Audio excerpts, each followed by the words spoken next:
அஸ்ஸலாமு அலைக்கும் வரஹ்மத்துல்லாஹி வபரகாத்தஹு. அன்பார்ந்த சகோதர சகோதரிகளே, இன்றைய தலைப்பு இஸ்லாத்தின் அடிப்படை கடமைகள் 5.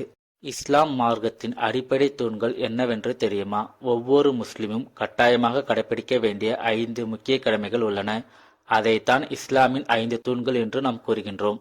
முதலாவது கடமை கலிமா, ஈமானின் சாட்சி. இரண்டாவது கடமை தொழுகை, 5 நேர தொழுகை ஆகும். மூன்றாவது கடமை ரமலான் மாதத்தில் நோன்பு நோற்பது. நான்காவது கடமை சகாத், தானம் செய்வது. ஐந்தாவது கடமை ஹஜ், புனித யாத்திரை செய்வது. இப்பொழுது இந்த 5 கடமைகளையும் முறையாக தெரிந்து கொள்வோம் இன்ஷா அல்லாஹ். முதலாவது கடமை கலிமா, ஈமானின் சாட்சி. அல்லாஹுவை தவிர வேறு இறைவன் இல்லை என்று உறுதியாக நம்புவது. முகமது நபி ஸல்லல்லாஹு அலைஹி வஸல்லம் அவர்கள் அல்லாஹுவின் தூதர் என்று நம்பிக்கை கொள்வது. இதுதான் இஸ்லாத்தின் அடிப்படை நம்பிக்கை. இந்த நம்பிக்கையே ஒரு மனிதரை முஸ்லிமாக ஆக்குகிறது. இரண்டாவது கடமை தொழுகை. ஒரு நாளில் 5 முறை தொழுக வேண்டும். அதாவது முதல் தொழுகை ஃபஜர், இரண்டாவது தொழுகை லுகர், மூன்றாவது தொழுகை அஷர், நான்காவது தொழுகை மகரிப், ஐந்தாவது தொழுகை இஷா. ஃபஜர் தொழுகை சூரியன் உதயமாகும் முன்பு தொழுகும் தொழுகையாகும். லுகர் தொழுகை சூரியன் உச்சி வந்த பிறகு தொழுகும் தொழுகையாகும். அசர் தொழுகை சூரியன் மறைவதற்கு முன்னதாக தொழுகும் தொழுகையாகும். மகரிப் தொழுகை சூரியன் மறைந்த பிறகு தொழுகும் தொழுகையாகும். இஷா தொழுகை இரவு தொழுகும் தொழுகையாகும். மூன்றாவது கடமை நோன்பு.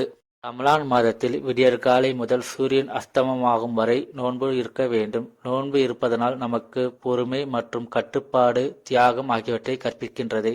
நான்காவது கடமை சகாத். இஸ்லாம் கூறுவது என்னவென்றால், நம்முடைய செல்வத்தில் ஒரு குறிப்பிட்ட பங்கை ஏழைகளுக்கு கொடுக்க வேண்டும். இதனால் சமூகத்தில் சமநிலை உருவாகுகின்றது. ஐந்தாவது கடமை ஹஜ், அதாவது புனித யாத்திரை. இஸ்லாம் மார்க்கம் கூறுவது என்னவென்றால், வசதி உள்ளவர்கள் அவர்களின் வாழ்நாளில் ஒரு முறையாவது மக்கா நகரில் உள்ள காபாவிற்கு ஹஜ் செய்ய வேண்டும் என்று. மேலே குறிப்பிட்ட அனைத்தும் இஸ்லாத்தின் 5 அடிப்படை தூண்களாகும். அதை இறுக்கி பிடித்து கொள்ள வேண்டும். அல்லாஹு தாலா நம் அனைவருக்கும் மூமின்களாக வாழ்ந்து மூமின்களாக மரணிக்க செய்வானாக. ஆமீன். அடுத்த வீடியோவில் இந்த 5 கடமைகளை பற்றிய தனித்தனியாக முழு விளக்கத்துடன் கூடிய வீடியோவை வெளியிடுவோம் இன்ஷா அல்லாஹ். அஸ்ஸலாமு அலைக்கும் வரஹ்மத்துல்லாஹி வபரகாத்தஹு.